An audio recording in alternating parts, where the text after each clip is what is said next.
भाजपचे जिल्हाध्यक्ष वासुदेवराव काळे, नामदेवराव नाना पारावकर, नंदू पवार, मंगलदास बांदल, अशोक सावंत, अप्पासाहेब फंडाळ, स्वप्नी बापू भागवत, राहुल शेवाळे, गणेश जगदाळे, शरद कोळपे, निळकंठ बापू शितोळे, मोहन बापू मेहत्रे, अश्विनी शेळके, संजू अण्णा दिवेकर, साहेबराव वाबळे, जयश्री दिवेकर, बंडू अप्पा नवले, माऊली अण्णा ताकोणे, शब्बीरबाई सय्यद, दादासाहेब केसकर, संजय इनामके, संपत आठोळे, लक्ष्मण रांधवण, बापू झगडे, गोरख अण्णा दिवेकर, तसंच पासलकर भाऊ, इतर सर्व माझ्या दौंड तालुक्याच्या कानाकोपऱ्यातून आलेले भारतीय जनता पक्षाचे सर्व कार्यकर्ते, आजी माजी पदाधिकारी, पत्रकार मित्र आणि माझ्या तरुण सहकाऱ्यांनो, मित्रांनो, आज तुमच्या सगळ्यांच्या समोर यायचं कारण म्हणजे मी मध्ये राहुलला सांगितलं होतं की राहुल, मी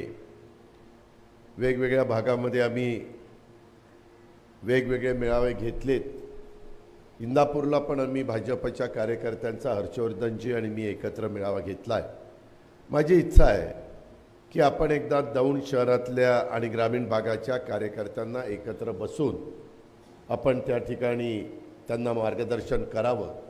त्यांच्या काही गोष्टी असतील तर ते निवेदनाच्याद्वारे स्वीकाराव्यात आणि त्याच उद्देशाने आज आम्ही मुरली अण्णा मोहोळ आणि शिवाजीराव आढळराव पाटलांचा आज फॉर्म भरायचा शेवटचा दिवस होता. आपलं मतदान 7 तारखेला सकाळी 7 ते 6 आहे आणि त्यांचं 13 तारखेला सकाळी 7 ते 6 आहे. आपल्याला आता हे 4-5 दिवस आणि पुढले 6-1 दिवस राहिलेले आहेत. आपण सगळ्यांनी काम सुरू केलं. महायुती आम्ही केलेली आहे. महायुतीमध्ये राष्ट्रवादी काँग्रेस पक्ष इतके दिवस भाजपच्या विरोधामध्ये होता. अनेक निवडणुका आपण एकमेकाच्या विरोधामध्ये लढलो. मग त्या गाव पातळीवरच्या असतील, जिल्हा पातळीवरच्या असतील, राज्याच्या पातळीवरच्या असतील, देशाच्या पातळीवरच्या असतील. मित्रांनो, मी नेहमी सांगतो, कुणीच राजकारणामध्ये कायमचा विरोधक नसतो, कायमचा मित्र नसतो. काही गोष्टी घडत असतात, बदलत असतात, समीकरणं बदलत असतात. कधी कुणी मनात आणलं होतं का की काँग्रेस, राष्ट्रवादी काँग्रेस आणि शिवसेना एकत्र येऊन सरकार करतील? विशेषतः काँग्रेस आणि शिवसेना कदापि कुणी विचार केला नव्हता, परंतु तेही घडलं. मित्रांनो, मी आज तुमच्या सगळ्यांच्या समोर बोलत असताना काही जण म्हणतात की अजित पवारांनी ह्या वयामध्ये पवारसाहेबांना सोडायला नको होतं. मित्रांनो, मी 87 पासून तिथं साहेबांना दैवत मानून त्यांचं काम करत आलो. त्याचे तुम्ही सगळेजण साक्षीदार आहात. ते म्हणतील ती पूर्व दिशा, ते म्हणतील तो उमेदवार, ते म्हणतील ती भूमिका, त्याचं फक्त आपण समर्थन करायचं. जवळपास मागच्या वर्षापर्यंत आम्ही सगळं करत आलो. ते म्हणाले भाजपला पाठिंबा द्यायचा, 2014ला द्यायचा, 2017ला द्यायचा, 2019ला आपण सरकार बनवायचं. पुन्हा म्हणले की आता नाही, आता माघार घ्यायची, पुन्हा आता शिवसेनेबरोबर बनवायचं. मित्रांनो, ज्यावेळेस आपण ज्याला नेता मानतो, आपण ज्यांच्याकडे बघून राजकारणात येतो, त्यांनी भूमिका सांगितल्यानंतर प्रत्येक वेळेस भूमिका ऐकत आपण आलो. परंतु मी पण आता 60च्या पुढे गेलो आहे. मलाही उद्याच्या काळामध्ये असं वाटतं की देश पातळीवर ज्यावेळेस 135-40 कोटी जनतेच्या पुढं आम्ही नजर टाकतो, वेगवेगळ्या नेत्यांच्या पुढं नजर टाकतो, त्यावेळेस गेले 10 वर्ष देशाचे पंतप्रधान म्हणून नरेंद्रभाई मोदींनी केलेलं काम, त्यांची कणखर भूमिका, त्यांचं एक व्हिजन डोळ्यासमोर ठेवून भारताला पुढे नेण्याच्याबद्दलचा असणारा प्रयत्न, जागतिक पातळीवर भारताचा नावलौकिक वाढवण्याच्या करता त्यांनी घेतलेले परिश्रम, त्यांनी समाजातल्या शेवटच्या माणसाला केलेली मदत, सर्व घटकाला न्याय देण्याच्या करता त्यांनी घेतलेले निर्णय, 317व कलम रद्द करण्याच्या बद्दलचा त्यांनी घेतलेला निर्णय, रामलल्लाचं मंदिर 500 वर्षामध्ये कुणाला बांधता आलं नव्हतं, ते बांधण्याच्या बद्दलचं त्यांनी घेतलेली भूमिका, त्या संदर्भामध्ये कुठेही न्यायालयाचा अपमान होणार नाही, कुठेही कायदा सुव्यवस्था अडचणीत येणार नाही, कुठेही जातीय दंगली उसळणार नाही, अशा प्रकारचं एक प्रशासनावर जबरदस्त पकड आणि कमांड असणारं नेतृत्व म्हणून आपण त्यांच्याकडे बघतो, विकास पुरुष म्हणून आपण त्यांच्याकडे बघतो।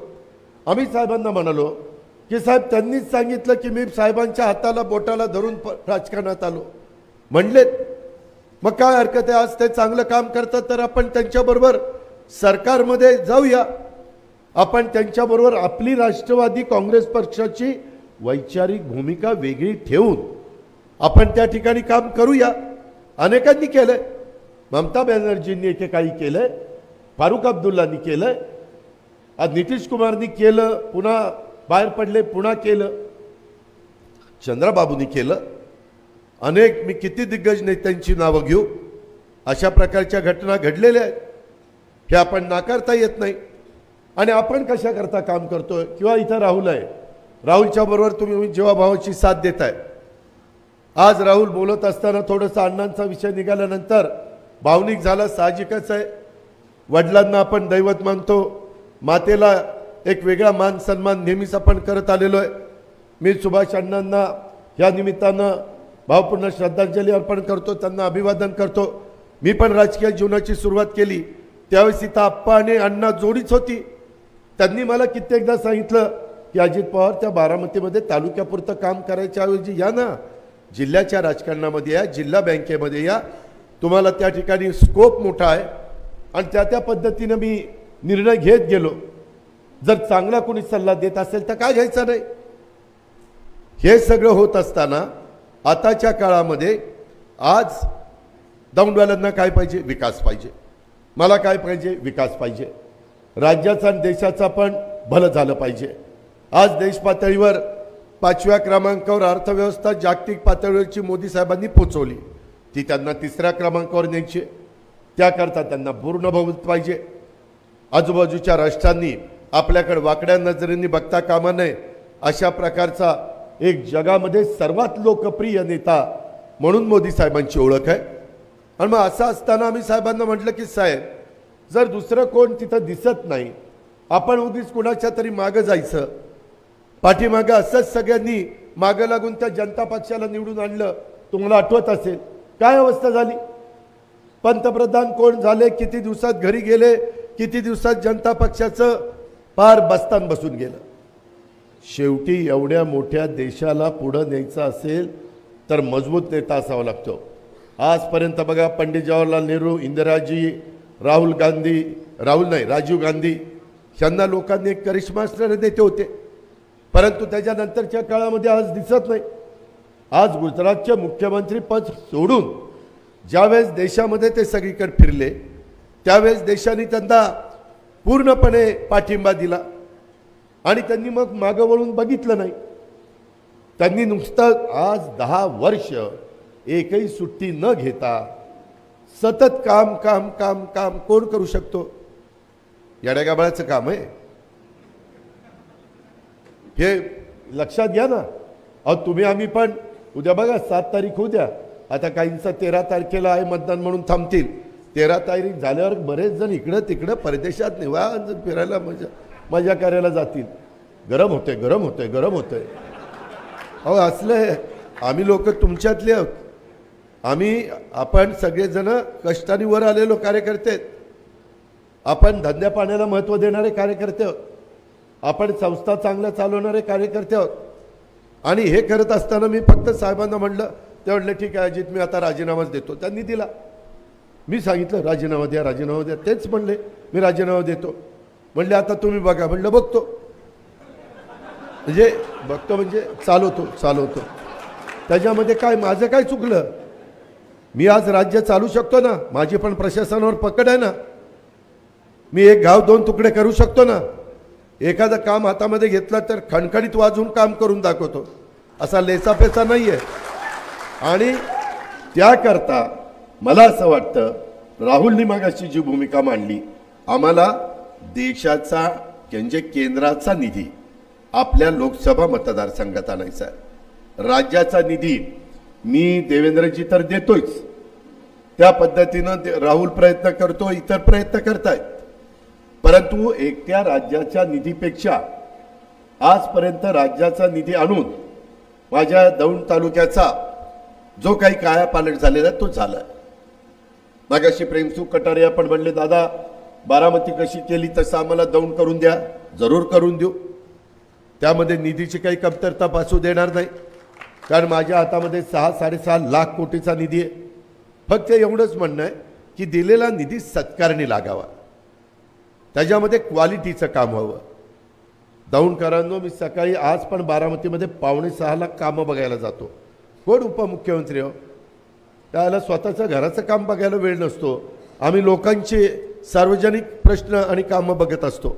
ही बिल्डिंग नीट झाले का, एस टी स्टँड नीट झालं आहे का, कामाचं दोरी वळंब्यात काम झालं आहे का, नाही झालं तर मग त्या कॉन्ट्रॅक्टरला मागचा पुढचा विचार करत नाही. तुला आम्ही निधी दिलेला आहे, कामाचं क्वालिटी पाहिजे, रस्ता क्वालिटी पाहिजे. ह्या पद्धतीनं मी त्या बाबतीमध्ये मागं पण मी पूर्व भागामध्ये खूप रस्ते केलेले आहेत.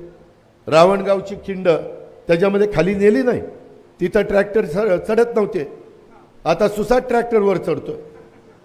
तरी रावणगाववाले असे तसे करतायत. काय केल्यावर म्हणजे त्यांना बरं वाटेल ती मला काही कळलं. माझं म्हणणं की आता राहुल काम करायला लागला म्हणून तिकडची माणसं जरा चलबिचल, आयला क्रेडिट राहुलला जाईल का काय रे, मग आपल्याला कसं काय रे होईल. अरे क्रेडिटचं काय घेऊन बसलाय बाबा.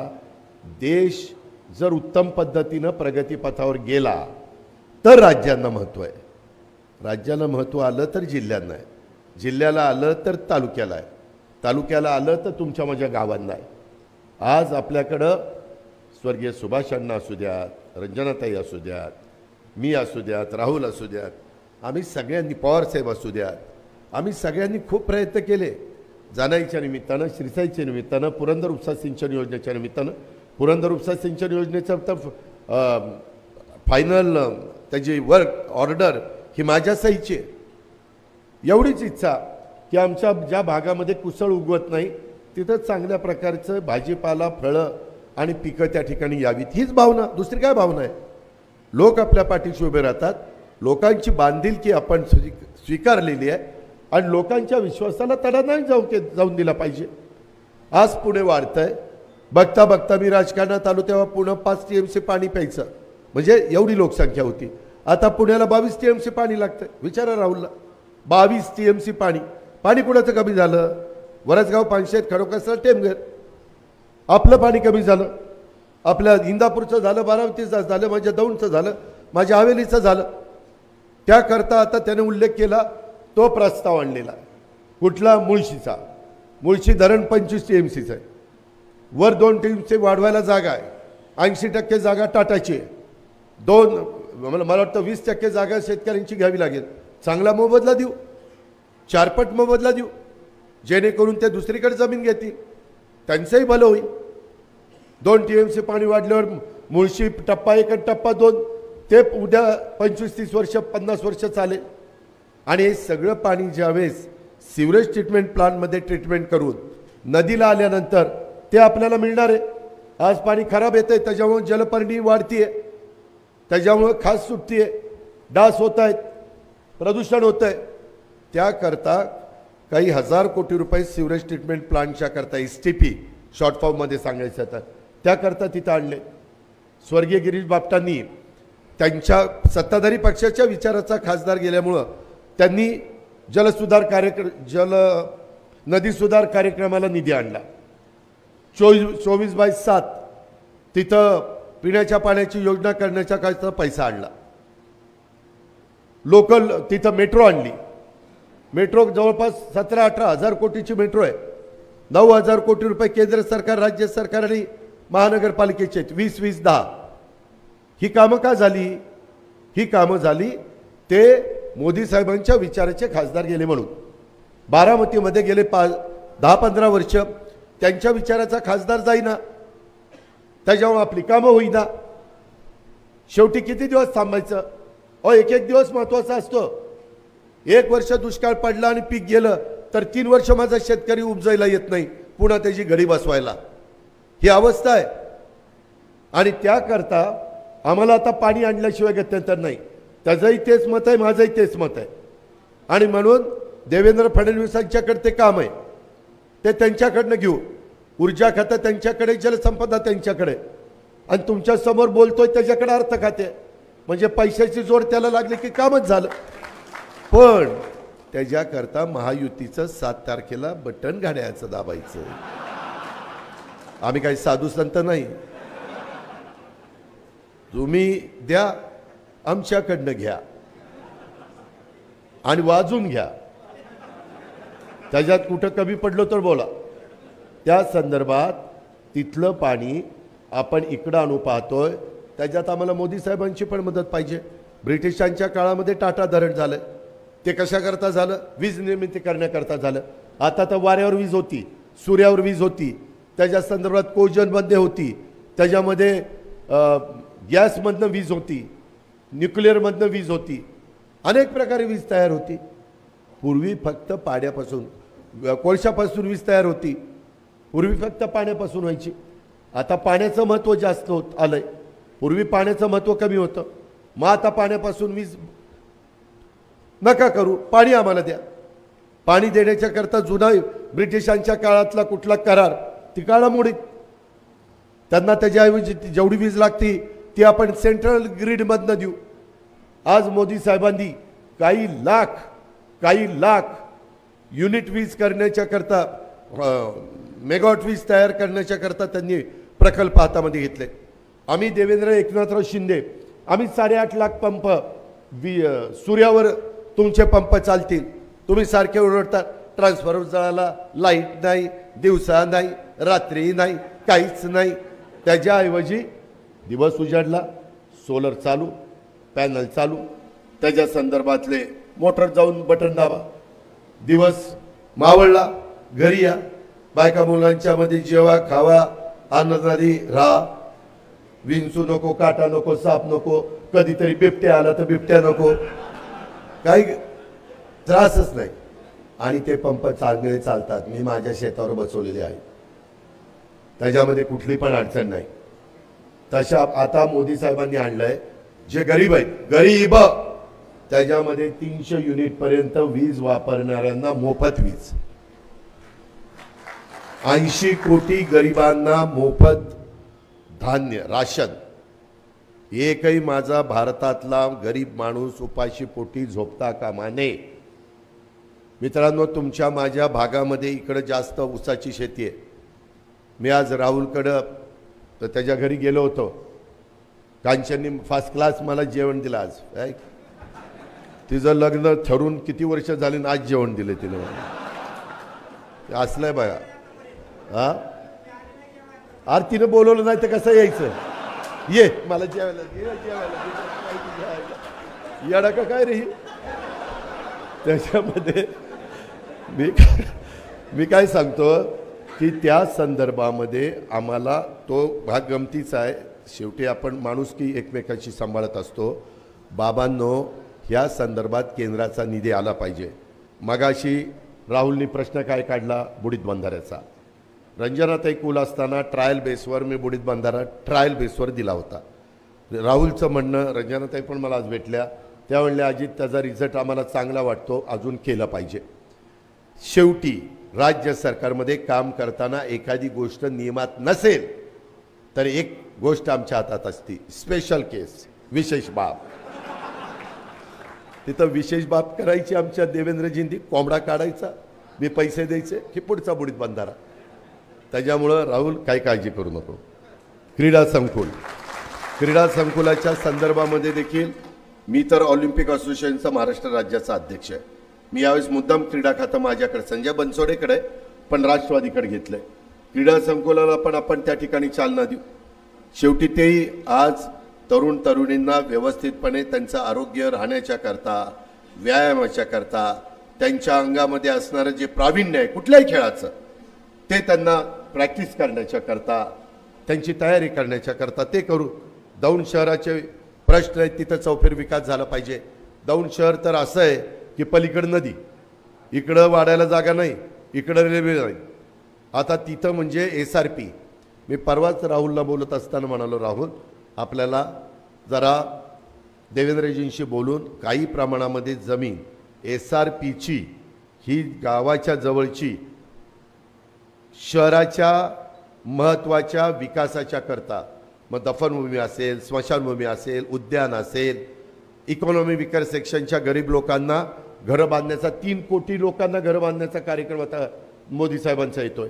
त्याच्यामध्ये गरीब गरीब ह्या सगळ्या जाती धर्माचे लोक त्याच्यामध्ये घेतलेले, तो त्या ठिकाणी द्यायचा असेल अशी आपण करू, त्याच्यामध्ये काही अडचण नाही. आणि त्या पद्धतीनं आम्ही देवेंद्रजींशी, एकनाथराव शिंदेंशी बोलून त्याच्यातनं मार्ग काढू. त्याच्यामुळे शहराचा चौफेर विकास होईल.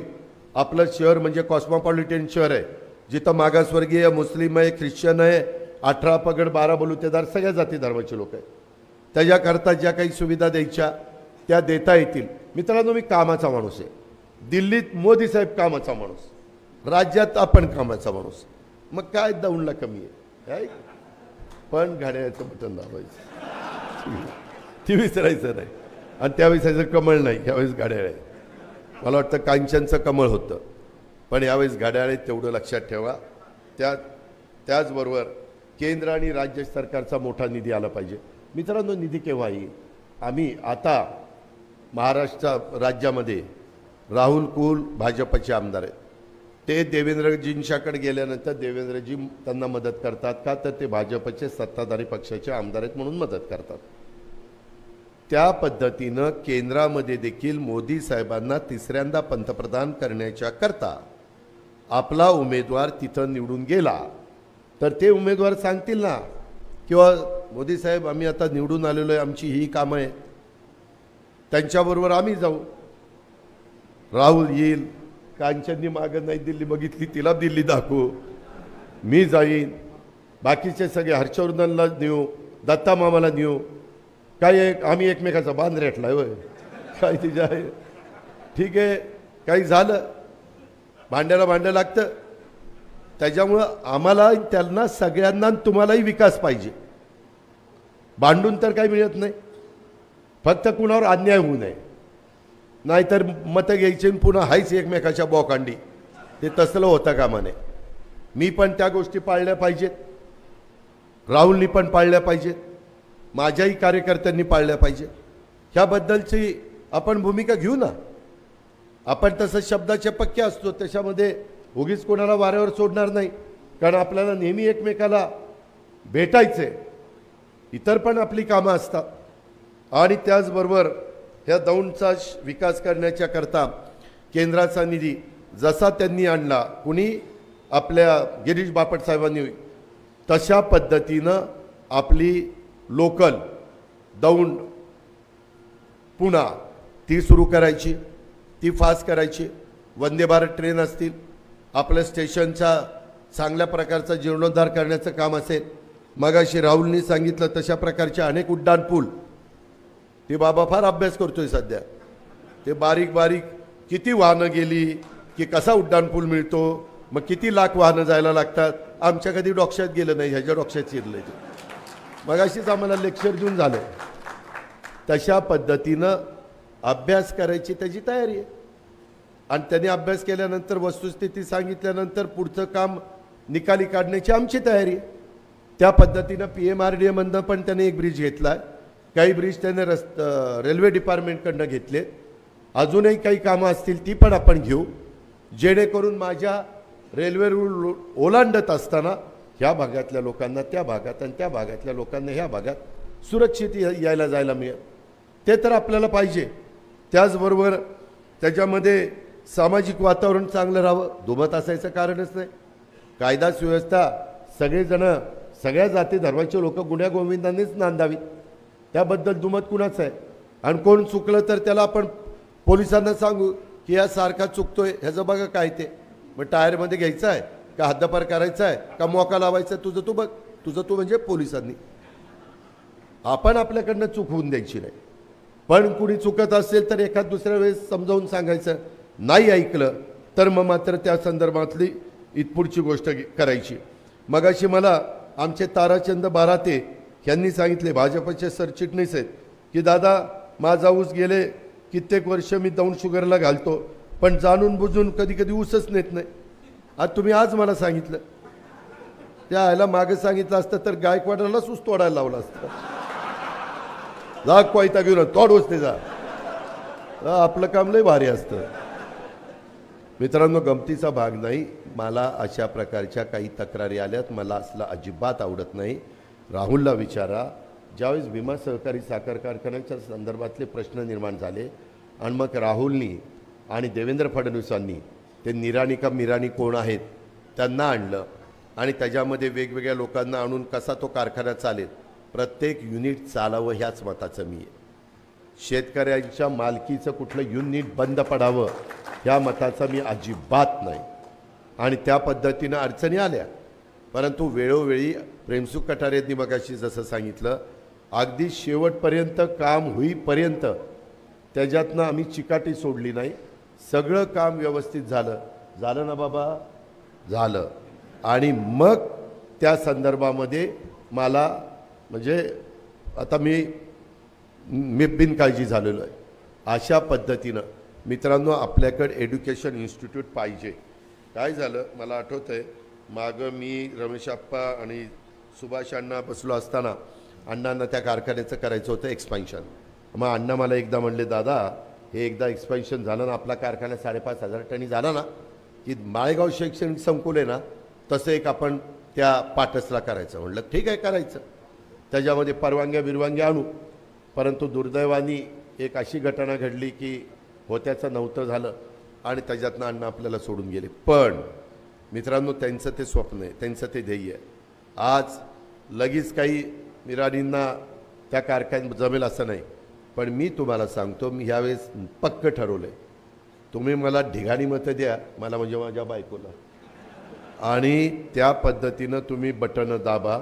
मी इतकं चांगलं एज्युकेशन इन्स्टिट्यूट दौंड शहराच्या परिसरामध्ये निर्माण करतो.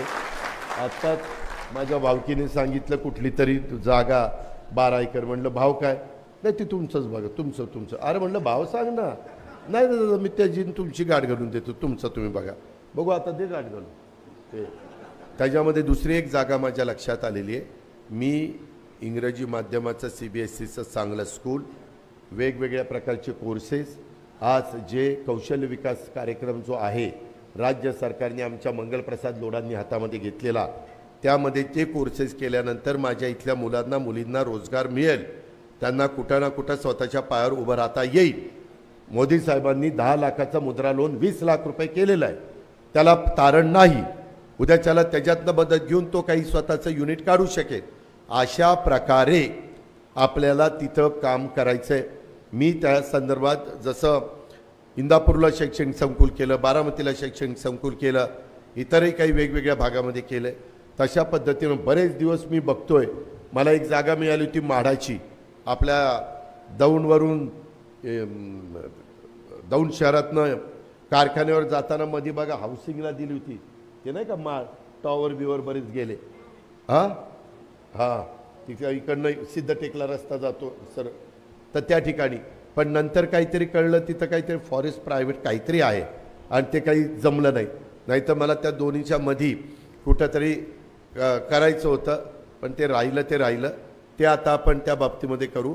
सुदैवाने माझ्या ओळखी खूप झालेल्या आहे. मी आता अमितभाईंची माझी चांगली ओळख आहे, नरेंद्र मोदी साहेबांची माझी चांगली ओळख आहे, आपण त्याच्यामध्ये उद्योगपतींची माझी चांगली ओळख आहे. आपण कुठलाही CSR आणू, काय बाकीचं काय करायचं ते माझं मी करतो. तुम्ही फक्त बटणं दाबा. हां, तुम्ही घड्याळाचं बटन दाबा. हे बाकीचं सगळं मी राहुलला मदत करेल, राहुल तुम्हाला मदत करेल. आम्ही सगळे मिळून तिथं मंत्रालयामध्ये बसू. उद्याच्या आचारसंहिता संपल्यावरच ह्या वेगवेगळ्या कामाला जे तिकडचं पाणी आणायचं आहे त्याच्यामध्ये आता 54 कोटी रुपये पुरंदर उपसा सिंचन योजनेला दिलेले आहेत. त्याचं काम आता चांगल्या पद्धतीने करतो, कारण काम झाल्यापासून मेंटेनन्सच नाही आहे. त्याच्यानंतर जानाई सिरसाईचं काम आपण करतोय, त्याचाही मेंटेनन्स नाही आहे. तिथं सोलर पॅनल टाकतोय, त्यांना जेवढी वीज लागती या तिन्ही याला आता राज्य सरकारने धोरण केलं आहे, इथनं पुढं पाणी बंद पाईपलाईनमधनं द्यायचं. त्याचबरोबर उपसा सिंचन योजना सरकारच्या खर्चाच्या आहेत.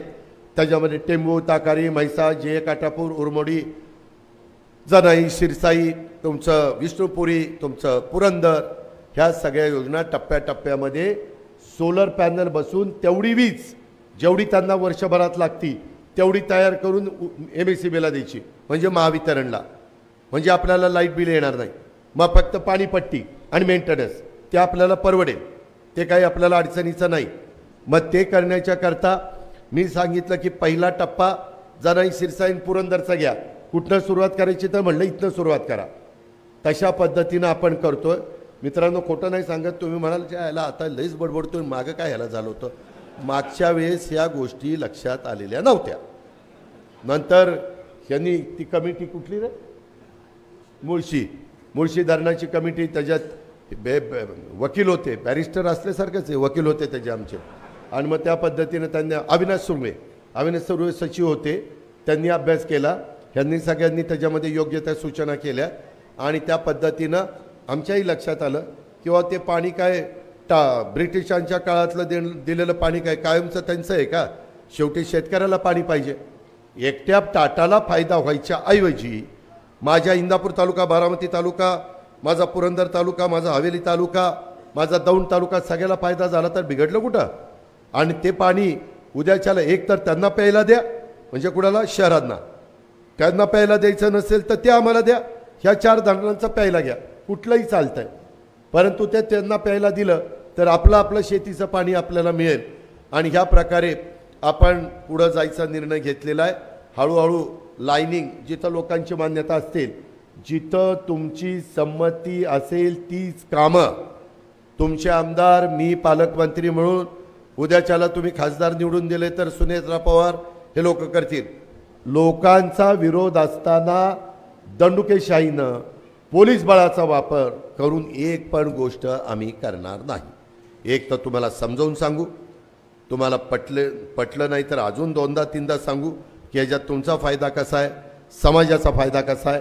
आणि ह्या प्रकारे बाबांनो आपण पुढं जाण्याचं काम करू, ही माझी तुम्हाला अतिशय स्पष्टपणे विनंती आहे. त्याकरता नरेंद्र मोदी साहेब हे 3ऱ्यांदा पंतप्रधान होणार आहे.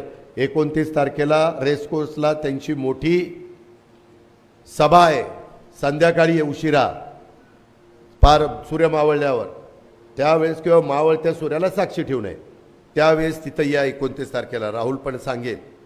इथं बघितलं गाड्या तर लय गाड्या झाल्यात, म्हणजे कसं यायचं काय यायचं ते सगळं होईल व्यवस्थित. परंतु टी व्ही पण दे त्यांचं भाषण ऐकण्याच्या पेक्षा काय भूमिका आहे.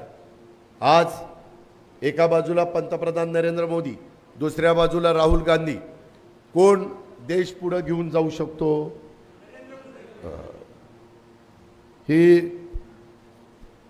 काळ्या दगडावर पांढरी रेघ आहे, ही वस्तुस्थिती आहे. त्याच्यात काही लोक सांगतात, मी आता इथल्या दौंडच्या लोकांना काहींची माहिती थोडंसं हे घेतलं की काय बाबा त्यांचं म्हणणं आहे, काय राव सोयाबीनला दर नाही, कापसाला दर नाही. अला का तुम्ही कधी सोयाबीन कापूस पिकवला. अरे आपलं बघा ना, आपल्या उसाला दरवर्षी FRP वाढवली का नाही, वाढवली.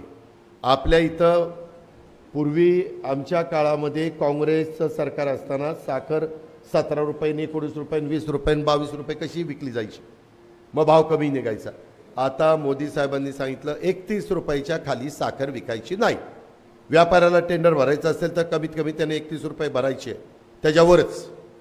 आता साखरेचे भाव 35-36 रुपये. उद्याच्याला त्यामध्ये पण सुधारणा होईल. त्या संदर्भामध्ये दुधाचा धंदा अडचणीत आला, आम्ही 5 रुपये लिटरला तुम्हाला अनुदान दिलं आहे. काही लोकांना अनुदान मिळालं नाही. आचारसंहितेमुळं मला अधिकाऱ्यांना बोलता येत नाही. आचारसंहिता होऊ द्या, कुणाचं अनुदान राहिलं असेल ते देण्याचं काम आम्ही करू. त्याच्यामध्ये कुणाचं बुडवणार नाही. फक्त गाईचं दूध पाहिजे, म्हशीचं नाही, शेळीचं नाही, मेंढीचं नाही, उंटाचं नाही, कुणाचं बाकीच्यांचं नाही. आम्ही धोरण घेतलं आहे गाईच्या दुधाला 5 रुपये जास्त, कारण म्हशीच्या दुधाला तर मिळतंच आहे, त्याच्यावर तिथं काही द्यायचं गरज लागली नाही. आणि ह्या पद्धतीनं तो विषय आम्ही निकाली काढलेला आहे. दुसरं, आचारसंहिता लागायच्या आधी एकनाथराव शिंदे, देवेंद्रजी, मी एका कॅबिनेटला आमच्या लक्षात आलं कापसाचे आणि सोयाबीनचे दर घसरले, परंतु त्याचे सगळं रेकॉर्ड आमच्याकडे नव्हतं. कुणाला किती द्यायचं. धान म्हणजे तांदळाला आम्ही मदत केली. भंडारा, गोंदिया, चंद्रपूर, गडचिरोली अशा भागामध्ये लोक समाधानी आहेत. आता सोयाबीन आणि कापसाचे दर पडलेत, त्यांना क्रॉस सबसिडी अनुदान देण्याच्याकरता 4,000 कोटी रुपये काढलेत. उद्याच्याला आचारसंहिता संपल्यानंतर त्याच्याबद्दलचं वाटप हे त्या भागातल्या लोकांना होईल. ऊसाचा दर वाढतोय. आत्ता पण मी बघितलं, मगाशी राहुलला विचारलं, ही ऊस कुठं चालला आहे? एका शेतकऱ्याचा ऊस चालला होता गुराळाला, 3000 रुपये टन काहीतरी गुराळाचा दर चालला आहे म्हणलं. त्याच्यामुळं बर तुझं 100 जास्त, 3100 रुपये म्हणजे लोकांना बऱ्यापैकी पैसे लगेच काटा पेमेंट आहे ना. वजन झालं तर वजन आहे ना बरोबर. नाहीतर 2 टनाचं वजन 1800 आणि भाव 3100, काय करतं त्याला? तर बाहेरनं काटा करायचा आणि मग द्यायचं त्याच्या काट्यावर. दाऊन शुगरला पण काट्यावर सांगताना पहिला खाजगी काट्यावर वजन करायचं मग तिथं न्यायचं, मग बरोबर आहे का नाही कळतं आपल्याला. बाकीच्यांकडे करायचं का नाही ते बघावं, ती काय माझा आहे. तर मित्रांनो, सांगायचं तात्पर्य, माझ्या शेतकऱ्यांनी कष्टाने पिकवलेलं आमचा ऊस असेल, आमचं गायांचं दूध काढलेलं असेल, ह्याला योग्य पद्धतीचं भाव मिळाला पाहिजे ह्या मताचे आम्ही आहोत. कारण शेतकरी मी पण आहे, राहुल पण शेतकरी आहे, तुम्ही पण शेतकरी आहे. शेतकरी हे तुमची माझी जात आहे. ह्यावेळेस जातीचा पातीचा नात्याचा गळत्याचा विचार करू नका. ह्या संदर्भामध्ये भावनिक होऊ नका. आम्ही जेवढं काही साहेबांच्या कारकिर्दीमध्ये साहेबांना भरभरून द्यायला पाहिजे तेवढं भरभरून दिलं. त्याच्यात तुम्ही पण कमी पडला नाही, मी पण कमी पडलो नाही. आता साधं एक म्हण आहे, म्हणतात 4 दिवस सासूचे, 4 दिवस आता सुनेचे आलेले आहेत. आणि आमची कांचन पण बाहेरची नाही, आमची कुलांचीच घरची म्हणजे घरची झालेली आहे. त्याच्यामुळे काही जण म्हणतात बाहेरचे. आता 40 वर्ष झाली तर बाहेरचे म्हणतात. राव काय आता म्हणायचं? आता तुमच्या घरातल्या सुनेला तुम्ही बाहेरचे म्हणाल का रे? बघा आता तुम्हाला पटते का बघा बाबा, आपलं काय नाही. हे जे काही चाललेलं आहे, अरे निवडणुकीचं बोला ना, विकासाचं बोला ना. कुठं काही आम्ही कमी पडलो तर ते सांगा ना. भावनिक कशाला मुद्दा करताय? आज सगळे तुमच्या घरात पण एखादी व्यक्ती वयस्कर झाल्यावर पोराच्या हातात देते ना धंदा, का नाही देत? मग द्या ना आमच्या हातात. नाही मी खोटं नाही बोलत, मी खरंच सांगतोय. कारण काही जण भावनिक करतात. भावनिक मुद्दा नाहीये हा, तुमच्या पुढच्या पिढीच्या भवितव्याचा प्रश्न आहे. उद्याच्याला केंद्रामध्ये मोदी साहेब असतील आणि जर टाटानी नाही ऐकलं, एक मोदी साहेबांचा फोन किंवा अमित भाईंचा फोन गेला की टाटा सरळ होईल. नाही सर देतो जी सर असं असतं. सोनारांचं कान टोचायचे असतात. कुणी कान टोचलं की दुखतंय, लय दुखतंय. स्वराने हा तेच मी म्हणतोय, म्हणून तर गाड्या आठव. तर त्याच्यामुळं नेहमी आपलं भाजपचं कमळ असायचं. आता ते वासुदेवरावांना पहिले 2 दिवस सांगत होतो, कमळ नाही घड्याळ. मी आता मशीनवर त्यांच्याकडनं गिरून घेणार आहे. आज तर बाबा लय खुश झालाय, नातवंड झालंय. पेढे काही आणले नाही, नुसतं तोंडीच सांगितलं नातू झाला. अरे पेढा दे. तर अशा पद्धतीनं एकंदरीत हे सगळं चाललेलं आहे. मी थोडंसं हलकं फुलकं राहावं म्हणून हे बोलतोय. परंतु मित्रांनो, मी फार सिरियस आहे, राहुल पण फार सिरियस आहे. आपल्या दौंड तालुक्याने बाकीच्यांनी हवेलीनी हे आपलं कायमचं दुखणं दूर करायचं झालं तर केंद्रात ज्या विचाराचं सरकार आहे त्याच विचाराचं सरकार राज्यात आणावं लागेल, त्याच विचाराचा आमदार राज्यात आणावं लागेल, त्याच विचाराचा खासदार आपल्याला त्या ठिकाणी द्यावा लागेल. ह्या संदर्भामध्ये आपल्याला आपला फायदा उठवायचा आहे. मागं जे काही झालं गेलं गंगेला मिळालं. किती उकिरडा उकरत बसला तरी त्याच्यातनं कचराच बाहेर निघणार आहे. आपण शब्दाचे पक्के आहोत. त्याच्यामध्ये मागं वेगवेगळ्या काळामध्ये वेगवेगळ्या घटना घडल्यात, त्याचा मी पण साक्षीदार आहे.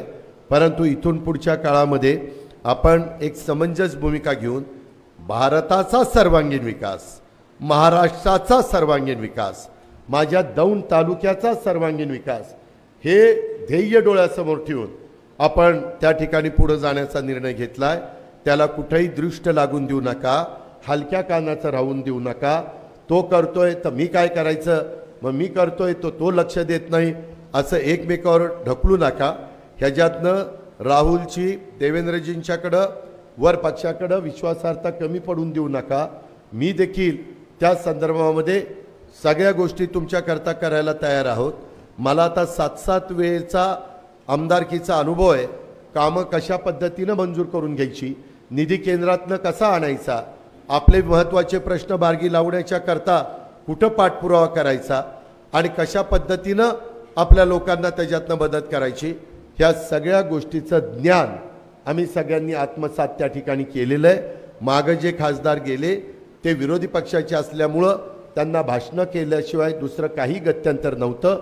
भाषणं करून तुमची पोटं भरणार नाहीत, भाषणं करून तुमच्या इथल्या बेरोजगारांना रोजगार मिळणार नाही, भाषणं करून इथं आर्थिक संपन्नता येणार नाही, भाषणं नुसती करून आपले फ्लायओव्हरचे प्रश्न, आपले रोडचे प्रश्न, आपले शेतीच्या पाण्याचे प्रश्न, आपले पिण्याच्या पाण्याचे प्रश्न हे सुटू शकणार नाही। त्याकरता आपल्याला मोदी साहेबांच्या विचाराचा महायुतीचा उमेदवार हेच आपल्याला निवडून त्या ठिकाणी द्यायचे। 29 तारखेला मात्र सभेला अवश्य येण्याचं त्या बाबतीमध्ये काम आपण सगळ्यांनी करावं। आणि मी एवढंच सांगतो की जे काही आत्ता ठरलेलं आहे ह्यामध्ये मी तुम्हाला किंवा राहुलला कुठेही वाऱ्यावर सोडणार नाही, हा माझा तुम्हाला शब्द आहे। आणि त्या पद्धतीनं माझ्याकडनं घडेल। मला उद्याच्याला सगळ्यांनाच बरोबर घेऊन जायचं आहे। शेवटी आपला विकास झाला पाहिजे, ही गोष्ट आपण सगळ्यांनी लक्षात घ्या, भावनिक होऊ नका।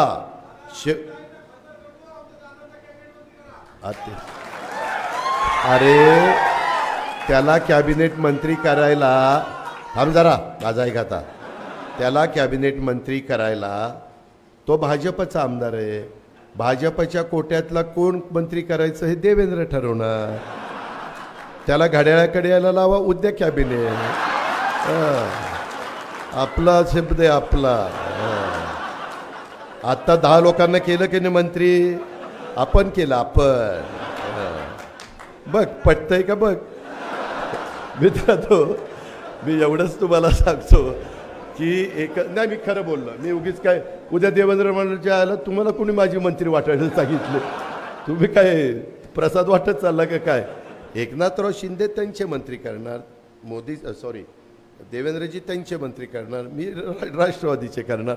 मी फार तर देवेंद्रला सांगेल, देवेंद्र बाबा ही पोरगा लय चांगला आहे, लय चांगला आहे, तुमच्या ग्रामीण भागामध्ये भाजपही वाढवेल। आता ग्रामीण भागात जरी भाजप वासुदेवराव जिल्हाध्यक्ष असले तरी एकच आमदार भाजपचा आहे, उद्याच्याला त्याला मंत्री केलं तर आणखीन आमदार वाढतील, राष्ट्रवादीचे कमी न होता। मित्रांनो आम्हाला जायचं आहे, आता 6 वाजून गेले, पण मी एवढंच तुम्हाला सांगतो, मी हे जे काही बोललो आहे ह्याच्यातला गमतीचा भाग काढून द्या, परंतु बाकीचं मी सिरियसली बोललेलो आहे। आपल्याला पाण्याशिवाय गत्यंतर नाही। तुमच्या माझ्या शेतकऱ्याच्या अंगामध्ये पाणी आहे, परंतु त्याच्या शिवारात पाणी दिल्याशिवाय, त्याच्या विहिरीत पाणी दिल्याशिवाय, त्याच्या कॅनॉलला पाणी दिल्याशिवाय, त्याच्या पाईपलाईनला पाणी दिल्याशिवाय तो बिचारा काही करू शकत नाही। आणि ते करण्याच्या करता आपल्याला एक सुवर्ण संधी साधून आलेली आहे। आम्ही सगळेजण एका जीवानी ह्या बाबतीमध्ये कामाला लागलेलो आहे। त्याचा पुरेपूर फायदा हा माझ्या दौंड विधानसभा मतदारसंघातल्या तमाम जनतेने उठवावा, हीच आग्रहाची नम्रतेची कळकळीची विनंती करतो आणि आपल्या सगळ्यांची रजा घेतो। जय हिंद, जय धन्यवाद दादा। या ठिकाणी गोरखांना देवेकर यांना विनंती करतो की त्यांनी आभार प्रदर्शन। बारामती लोकसभा मतदारसंघातील उमेदवार सुनेत्राताई हरिदादा पवार। आमची व्हिडिओ बातमी आवडल्यास लाईक, शेअर आणि समांतर चॅनलला सबस्क्राईब करायला विसरू नका।